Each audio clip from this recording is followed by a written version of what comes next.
கோவிலில் செய்யக்கூடாத சில தவறுகள் பற்றிய தகவல். 2வது பாகம். சிவபெருமான் கோயிலுக்கு போகும்போது உட்காந்துட்டு தான் வரணும். பெருமாள் கோயிலுக்கு போகும்போது உட்காரக்கூடாது. வாசனை இல்லாத மலர்களை பூஜைக்கோ தெய்வத்துக்கோ கொடுக்கக்கூடாது.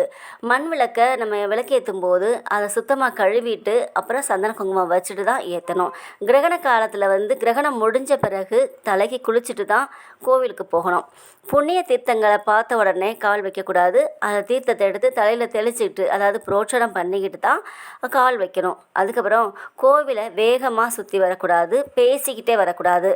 லிங்கத்திற்கும் நந்திக்கும் நடுவில், பலிபீடத்திற்கு நடுவுலையும் நம்ம போகக்கூடாது. யார் கூடயும் வீண் வார்த்தைகளை பேசிட்டு, குடும்ப கதையை பேசிட்டு சுற்றி வர்றது மிகவும் தவறு. கோவிலுக்கு செல்லும்போது தலைமுடியை விரித்து போட்டுட்டும் போகக்கூடாது.